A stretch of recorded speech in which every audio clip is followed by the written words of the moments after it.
મિત્રો, બાળપણનું એ શૈશવનું સંભારણું અને એ અમૃત નામનું ઝરણું આજે પણ ક્યાંક યાદ આવી જાય છે.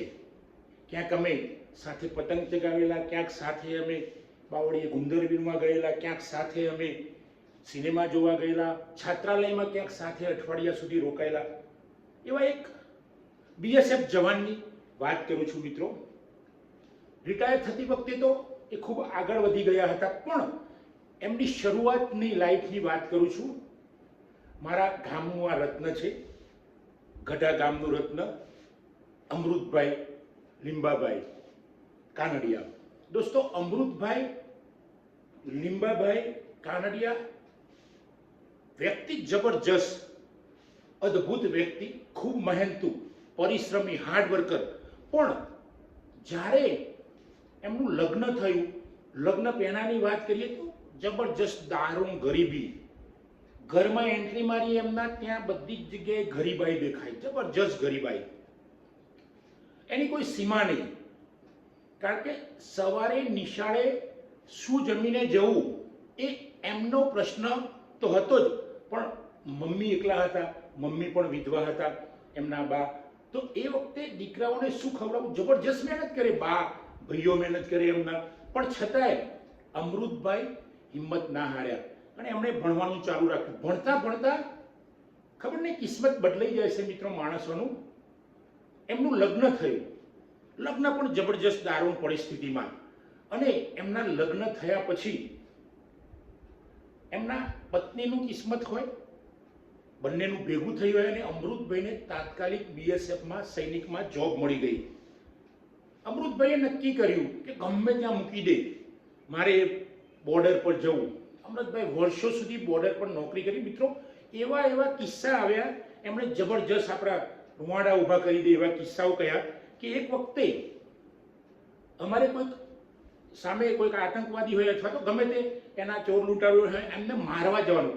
હવે પેલા મોટી સંખ્યામાં જંગલમાં ક્યાંથી ગોરી આવશે એ નક્કી નહીં, આમનો તો એક જ હોય ધ્યેય. પછી અમૃતભાઈએ કહ્યું કે કેવી રીતે જવું, આ 19 જવાનો. પહેલાં તો 19 કરતાં પણ વધુ હતા. તો પહેલાં કોણ જાય, 19માંથી પહેલાં લાઈનમાં આગળ કોણ જાય ગોળી ખાવા? તો બધાએ નક્કી કર્યું કે ભાઈ કેવી રીતે જવું. ત્યારે અમૃતભાઈએ બધા મિત્રોને સલાહ આપી કે આપણે 19 જણ સાથે ચાલીશું. મિત્રો, આ એમની સલાહથી એ વખતેના જવાન મિત્રો ખૂબ ખુશ થઈ ગયેલા. અમૃતભાઈએ બીજી એક એવી વાત જબરજસ્ત મને યાદ રહી ગઈ કે હું લેહ લદ્દાખ અથવા તો એ સિવાયના કોઈ બર્ફીલા એરિયામાં નોકરી કરતો હતો. ત્યારે 6 મહિને અમે કપડાં બદલતા હતા. એટલે એટલા બધા જબરજસ્ત ઠંડકના મોસમમાં કે જબરજસ્ત ઠંડી, એટલે કોઈ સીમા જ નહીં એની, બરફમાં જ રહેવાનું. અને ત્યાં પણ ચોકી કરવાની, અંદર જમીનમાં જે બંકર કહીએ કે જે હોય એમાં, એની અંદર રહીને ક્યારે મોત આવશે એ કંઈ નક્કી નહીં. છતાં આવી પરિસ્થિતિમાં પણ માણસ હિંમત હારતો નથી. ક્યાંક ક્યાંક એ પરિવારને ત્યાંથી મદદ કરે છે.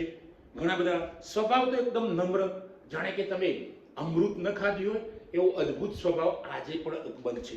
મિત્રો, આ બીએસએફ જવાન એટલો બધો આમ એક્ટિવ માણસ કે એ તો રિટાયર થયા ત્યારે તો ખૂબ સારા હોદ્દા પર હતા, પણ રિટાયર થયા પછી પણ એમણે નક્કી કર્યું કે મારે ઘરે બેસવું નથી, મારે સતત એક્ટિવ રહેવું છે.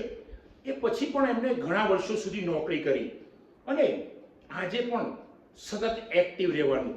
આ જવાનની ઘણી બધી વાતો એવી છે કે મને હજુ પણ યાદ રહી ગઈ છે કે જ્યારે કે હું નોકરી ઘરેથી નીકળ્યો ત્યારે ક્યાં પહોંચીશું કંઈ ખબર નહીં. ગામમાંથી ક્યાંય બહાર નીકળેલા ના હોય, ગામમાંથી થોડેક શું વધુમાં વધુ ગયા હોય તો અમદાવાદ પણ એ વખતે પરદેશ જેવું. તો કેવી રીતે નોકરી જવું, આ બધા પ્રશ્નો સતાવતા હતા. ઇવન નોકરી જવા માટેનું ભાડું પણ નહીં મિત્રો. નોકરી માટે લઈ જવા માટે બેગ, કપડાં કંઈ જ નહીં. છતાં પણ આ માણસે હિંમત કરી. એ વખતે જબરજસ્ત દારૂણ પરિસ્થિતિમાં આ માણસે નોકરી કરી અને બાળકોને પણ સરસ ભણાવ્યા, સામાજિક રીતે પણ સરસ હળીમળીને રહેવાનું ને ઘણી બધી એમની અદ્ભુત.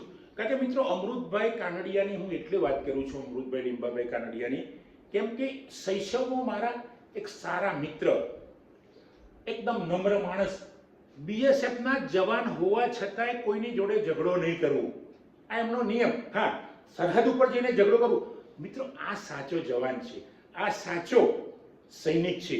કારણ કે સૈનિક જે વીર હોય એ વીર એ અંદર અંદર ઝઘડો ના કરે, પણ કોઈ પરદેશી માણસ અથવા તો કોઈ એટેક કરે એની સામે ઝઘડો કરે એનું નામ વીર કહેવાય. આ મારા મિત્ર અમૃતભાઈ જે મારા શૈશવના મિત્ર છે એ પણ એવા એક વીર છે, અને આવા વીર હોવા જ જોઈએ. ધારો કે જે દેશભક્ત હોય એ અંદર અંદર લડવાનો પ્રયત્ન ના કરે. શહીદ ભગતસિંહ હોય, ચંદ્રશેખર હોય, ડૉક્ટર બાબા સાહેબ હોય, કોઈ પણ દેશના મહાન માણસો જે થયા છે, તો એ લોકો અંદરો અંદર અથવા તો બીજા સાથે ક્યારેય ટક્કર નહીં લે. એ ટક્કર લેશે તો વિરોધીઓ સાથે, છે ઉપરના લેવલની. તો આ મારા મિત્ર અમૃતભાઈ પણ એવા જ હતા, એવા છે, ખૂબ સુંદર જીવન જીવે છે. મારે અમને મળવાનું થાય છે તો મળીને મને ખૂબ આનંદ થઈ જાય છે. તો મિત્રો, આવા અમૃતભાઈ જેવા મિત્રોને હું વંદન કરું છું, અને ખાસ એટલે વંદન કરું છું કે વર્ષો સુધી દેશની સેવા કરી, ક્યારેય ડર નહીં, ક્યારે અમે ક્યારેક તો મજાક પણ કરેલી, અને અમે ક્યારેક પિક્ચર જોવા જતા તો કોઈને ખબર ના હોય, અમૃતભાઈ મારી જોડે અઠવાડિયું રહે, ઘરે પણ કોઈને ખબર ના હોય. આ મિત્રોનો અલગ આનંદ હતો મિત્રો. તો આવા અમૃતભાઈ સૈનિક, જે દેશના સૈનિકને હું વંદન કરું છું. આવા સૈનિકો દરેક ગામમાં, દરેક ફળિયામાં હોય તો આપણા દેશમાં તમે જુઓ કેટલું રક્ષણ મળી જાય મિત્રો. જય હિન્દ, જય ભારત.